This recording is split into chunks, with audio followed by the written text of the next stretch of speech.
Three, two, one.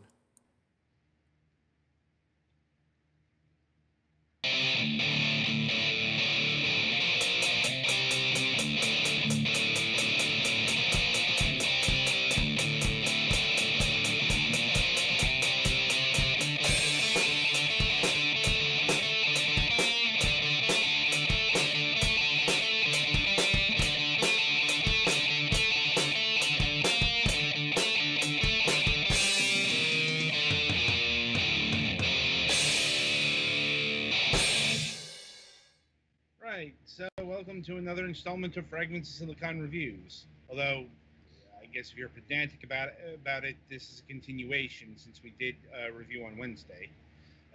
Anyway, yeah, we have three games to get through today. Now, as mentioned previously, this is what happens when you lose a week.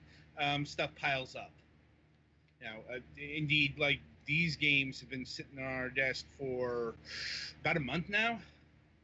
That's longer than I usually like, but other obligations and life, hurricanes, happen. Mm-hmm. So better late than never. First up, we have the game ColorCode. Right.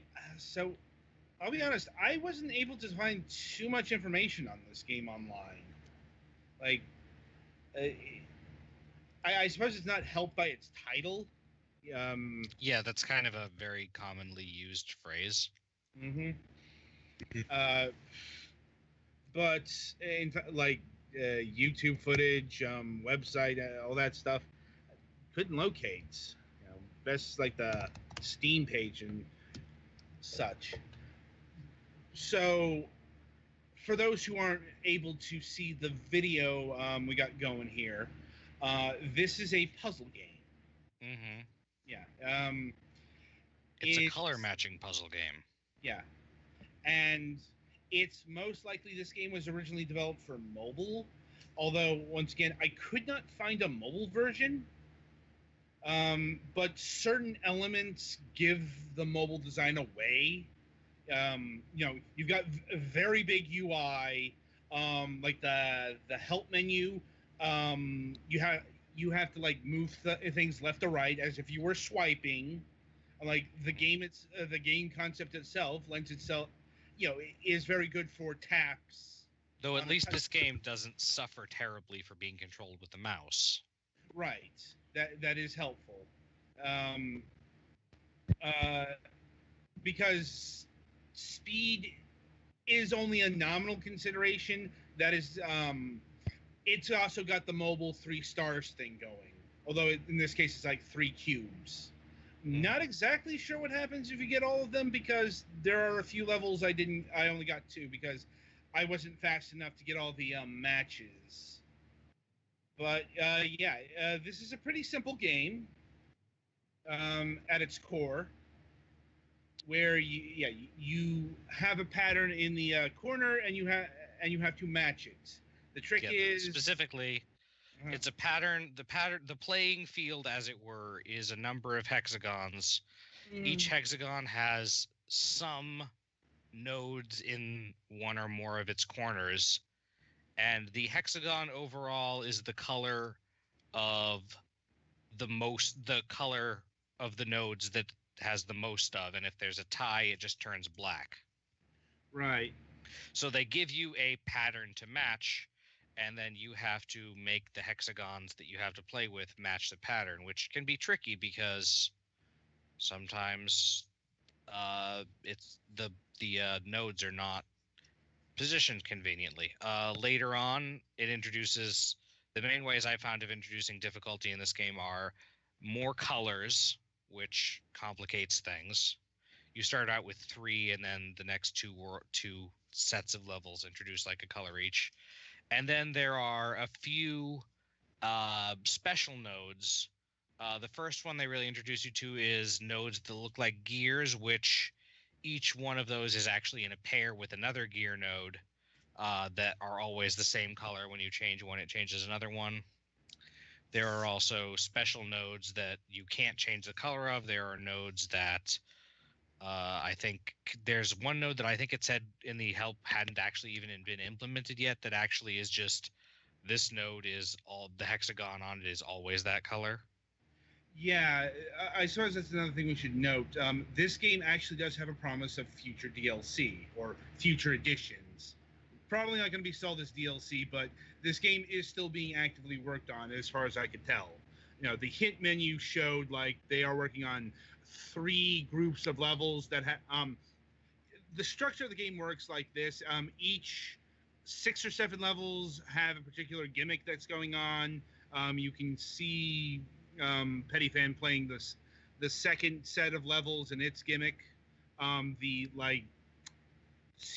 the non-sequential colors. Yeah. And future the advanced challenges are the snowflake set where it's covered in white and you can't exactly tell what's going on. So you have to know you have to go by the color matching, and you have to remember how the colors go. And the most advanced set of challenges currently, as of this recording, is the color tiles in the corner will flash and then disappear. It's honestly, I think the 6th set was more challenging because, well, here's the thing about the 7th set's challenge. You could mitigate that by hitting the reset button. It would continue flashing and all that stuff, but it's something that tests your memorization skills, basically. Mm-hmm. You know. And let's see. There's not a lot to this game, if I'm being honest. It's one of the reasons why we're able to do 4 games this week. What we've described is pretty much the game itself. Like, there are no achievements, unlike a lot of other games. And it's not all that challenging, if I'm being honest. Like, you'll eventually figure it out in a fair amount of time each level, I'd say. Like, there was nothing there that gave me too much of a logic bend. Like, yeah, it's not super complicated. It just you have to be able to think through the patterns and realize how things are interacting with each other. Yeah, and even getting 3 stars, or 3 stars because they're stars. I don't care what cute icon they got going here. They're stars. You know, they're the 3 mobile stars. They're just not yellow or stars. Yeah, this one is definitely time based as opposed to number of clicks based. Right, which is maybe a mistake, because honestly, here's the downside of having time as the challenge. If you it only really works on the really advanced puzzles, if you've got a lot of colors, or even then you can memorize these patterns pretty easily. And if you have and just like once you figure out the correct solution, you can redo the stage and get to that solution really quickly. Yeah, so it's not that much of an additional challenge. Like I said, literally the outside of the last one, because I just didn't go back, literally the only time I could not get 3 cubes was when I literally was not fast enough. Like, I just couldn't click fast enough to reach it in whatever insane time paradigms they got going there. Like, and they don't tell you what time you can get for 3, 2, and 1. So it's a bit of missing information, but I don't think it's a deal breaker or anything. Let's see. Wow. Music. This is simple. There isn't any. There's a word to describe this game, and it's minimalist. Which is not strictly bad. No, it's definitely not a bad thing. But, I think it aims for its aesthetical goals rather well. It's just those goals are very, very small. And as such, there's not a lot of content, but there's enough content here for me to recommend, as opposed to Fajon, the previous not mobile game we reviewed on Wednesday. Yeah, that one was literally, I mean, aside from some questionable decisions about formatting, was literally so short that even at its ridiculously low price, it still seemed like you might want to wait for a sale. Yeah, well, it was on sale, and that was $1.50. Even then, I'd say, ugh. This game, this game is definitely easier to recommend because it's already got a fair amount of content, and it's got promises of future content. I couldn't exactly guarantee that they're going to come through because all that's been said is in the help menu. Like, it doesn't give a time frame or anything for when those levels might drop. So if this game has been abandoned, that's just a picture of what could have been. So and that being said, another reason why I can recommend it is the price, because this game comes in at about $3. Yes. Yeah, and this has like a good amount of content in it for a $3 game. Yeah.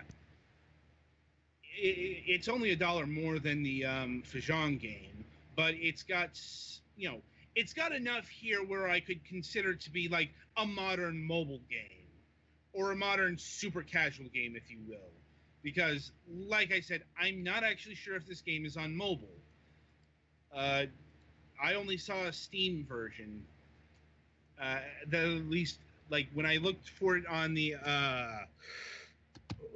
like an iOS version, I don't think I got any results. Like, I'm like, maybe this, like, maybe it is, like, APK game color code. Like, yeah, so it looks like it is on mobile, and was released a few years ago, actually. This is what I thought. That, that being said, it makes the transition to PC much smoother than Fajon. Yeah, because the play just involves clicks or taps rather than weird drags or anything. Yeah. It's not something that's going to inherently inhibit you. Also, this game is it's got some of the lazy UI elements that often get missed. Like, everything is super huge to compensate that on a smaller screen. But it's like that's such a minor quibble in terms of design that I can ignore it. As opposed to, actual formatting errors that make you want to punch the screen. And yeah, I think that's about all I have to say on the subject of this game. Petty Fan, Twilight, what are your impressions? It's a nice time kill, but honestly, I'd rather play it on a mobile device than on my computer. I don't feel there's enough substance to make me want to sit and play it for hours on end like I would a normal computer game. Yeah, I agree with Petty Fan. It's a good time killer on mobile. It's not something I play on a computer. Maybe for a good mind sharpening type of deal, but not much else. Yeah. It's like, I'll go with a slight recommend just because this game is $3. Mm-hmm. Even if you don't really like it, that's less than lunch. So you're not going to be too put out if you don't find it to be your kettle of fish. So with that in mind, onward we move. Coming up next is The Shadows of Kurgansk. And until then, I wish you good gaming.